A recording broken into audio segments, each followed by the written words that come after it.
नमस्ते दोस्तों, फिल्मी तेजस में आप सभी का स्वागत है।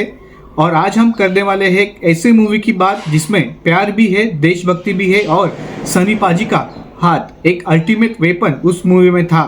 जी हाँ दोस्तों, आपने सही पहचाना, बात हो रही है गदर, एक प्रेम कथा की। 2001 में रिलीज हुई ये फिल्म सिर्फ एक मूवी नहीं थी, ये था एक इमोशन। पार्टीशन दर्द के बीच एक हिंदुस्तानी ट्रक ड्राइवर और एक पाकिस्तानी कुड़ी की प्रेम कहानी जिसने सिनेमा हॉल को हिला दिया था, रोमांच खड़ा कर दिया था। फिल्म 1947 के पार्टीशन के टाइम पे सेट है, जब इंसान बॉर्डर के इस पार या उस पार नहीं, इंसानियत के पार जा रहे थे। तारा सिंह एक सिंपल ट्रक ड्राइवर जिसकी भूमिका सनी पाजी ने निभाई, और क्या बेहतरीन तरीके से वो रोल सनी पाजी ने निभाया, जिसको सिर्फ अपना काम और देश से प्यार है। फिर आती है सकीना, एक नवाबी खानदान की लड़की जिसे तारा सिंह एक दंगे के दौरान बचाता है। उस एक मोमेंट ने दोनों की जिंदगी बदल दी। दुश्मन के बीच एक प्यार का रिश्ता बन गया था। लव स्टोरी तो इतनी मशहूर हुई थी कि दोनों के घर वाले इसे मना कर लेते हैं, और ये है बॉलीवुड का रूल नंबर 1, यानी कि अगर माँ बाप की अगर मनाही हो तो बॉलीवुड में और मसाला छा जाता है, जिससे लोग ज़्यादा पसंद करते हैं। और यही खूबी थी गदर एक प्रेम कथा में।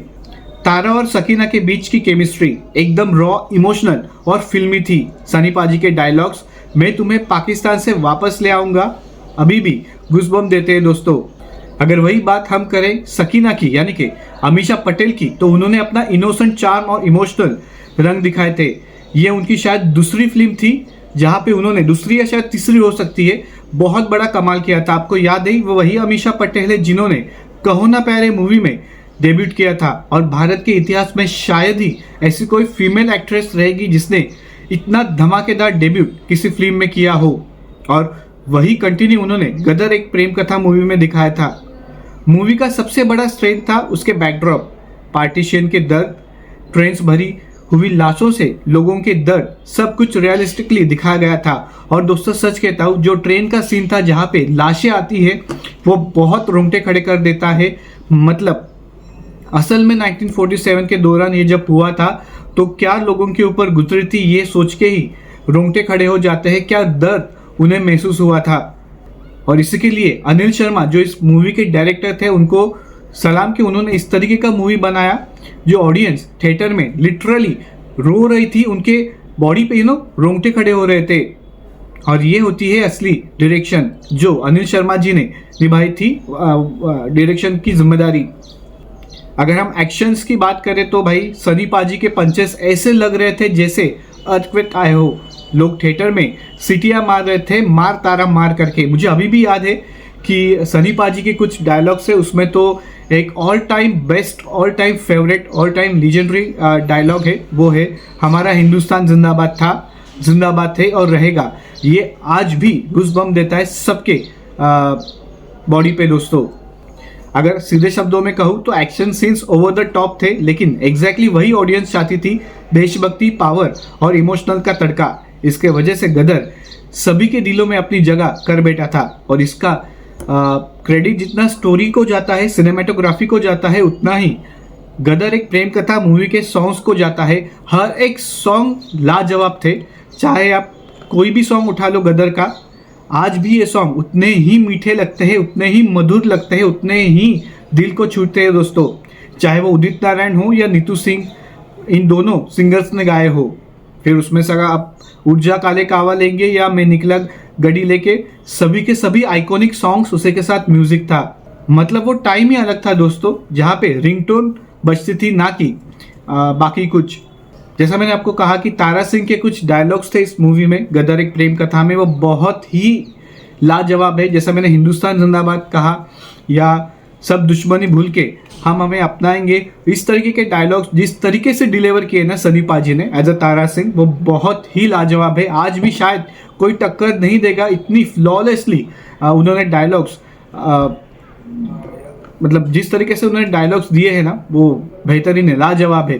जैसा हमने कहा कि गदर एक प्रेम कथा की डायरेक्शन और कास्ट की बात करें ना, तो अनिल शर्मा का डायरेक्शन इमोशनल और ग्रैंड लेवल पे था। सोचिए 2001 का ज़माना था और मास रिकॉर्डिंग करना जिस तरीके से उन्हें उकसाया जाता है तारा सिंह को मुस्लिम रिलीजन अपनाने के लिए, वो बहुत ही बढ़िया सीन था। और वो क्या एक सनी पाजी ऐसे हाथ में उठा के, एक पंप, शायद उसे पंप ही बोलते हैं, ऐसे उठा के वो मारते हैं ना, वो सीन आज भी याद है। आज लगभग 24 साल हो गए, लेकिन गदर की एक हमेशा स्पेशल जगह सभी भारतीय लोगों के दिल में रहेगी। अगर हम निगेटिव्स नहीं, अगर हम विलन की रोल की बात करें तो अमरीश पुरी जैसा शायद ही कोई एक्टर भारत के सिनेमा में हुआ हो। क्या फ्लॉलेस एक्टिंग की है, क्या फ्लॉलेस डायलॉग्स उनके मुंह से निकलते हैं भाई, ऐसा लग ही नहीं रहा था उस वक्त कि वो एक्टिंग कर रहे हैं। सच में वो पाकिस्तान के एक बहुत बड़े लोग हैं, इस तरीके का उनका परफॉर्मेंस था। और जितने भी सपोर्टिंग कास्ट थी, विवेक शौक हो एज अ दारा, उनका भी बहुत बढ़िया तरीके का परफॉर्मेंस था। और सकीना और तारा सिंह का जो भी परिवार था, यानी कि सपोर्टिंग एक्टिंग में जो भी लोग थे, उन्होंने बहुत ही बखूबी तरीके से अपना रोल निभाया। मतलब शायद ही ऐसा कोई परफेक्ट मूवी बनता है जिसके सपोर्टिंग स्टार कास्ट भी या सपोर्टिंग कास्ट भी उतनी ही जान डालते हैं जितने किसी मूवी के मेन हीरोज होते हैं या मेन एक्ट्रेस होती है। गदर ने रिलीज होते ही थिएटर्स में धूम मचा रही थी दोस्तों। लगभग लगान के साथ रिलीज हुई थी ये फिल्म, लेकिन मुझे अभी भी याद है कि लगान को बहुत सारे अवार्ड्स मिल रहे थे और गदर एक प्रेम कथा को अवार्ड्स नहीं मिल रहे थे। और एक शो चल रहा था उस वक्त, जब रिलीज के बाद ये मूवी लोगों को पसंद आई तो अमीषा पटेल ने कहा था कि भले ही हमें अवार्ड ना मिला हो, लेकिन गदर सबके दिलों में बसा हुआ है। तो ये सच बात थी, यानी कि उनका कहने का मतलब था गदर एक सुपरहिट मूवी थी। तो ये सच बात है। एक्चुअली थोड़ा गदर को उस वक्त अवार्ड मिलना चाहिए था, क्योंकि सनी पाजी तो उसके हकदार थे ही। मतलब आमिर खान का परफॉर्मेंस और सनी पाजी का परफॉर्मेंस में बहुत डिफरेंस था। सनी पाजी का परफॉर्मेंस बहुत ऊपर का था। अनफॉर्चुनेटली गदर को मेरे हिसाब से उस वक्त अवार्ड्स नहीं मिले, लेकिन सिंगल स्क्रीन थिएटर्स में लोग 10-10 बार गदर को देखते थे। सीट्स पे फ्लैग लगा के नेशनल एंथम वो बोला करते थे। और ये थी गदर मूवी की स्पिरिट। गदर एक देशभक्ति के साथ प्यार का बैलेंस भी करता है दोस्तों। फिल्म ने हमें दिखाया इंसानियत, मोहब्बत और मुल्क के बीच जो रिश्ते हैं वो कभी पुराना नहीं हो सकता। तारा और सकीना की कहानी सिर्फ लव स्टोरी नहीं, एक ईरा है जिसे हर इंडियन याद रखता है। गदर रिलीज होने के 22-23 साल बाद, यानी कि अनिल शर्मा साहब ने फिर से गदर पार्ट 2 लाया। वहां पे लोग इमोशनल हुए और उन्होंने ये फिल्म भी सुपरहिट की। हम इसका रिव्यू जल्दी करेंगे, लेकिन थोड़ी देर के बाद। बॉलीवुड बदल गया दोस्तों, पर तारा सिंह का इमोशन नहीं बदला, जो हमें गदर 2 में भी देखने को मिला। लेकिन एक बात थोड़ा मैं पहले ही बता देता हूँ, गदर जो ओरिजिनल मूवी है ना, गदर एक प्रेम कथा, उसकी एक्टिंग मैच नहीं हो सकती। मतलब वो अलग लेवल की एक्टिंग थी, अलग जमाना था।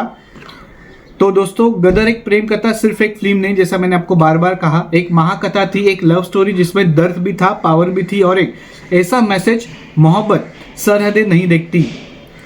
मैं हूं फिल्मी तेजस और ये था गदर एक प्रेम का दिल से रिव्यू।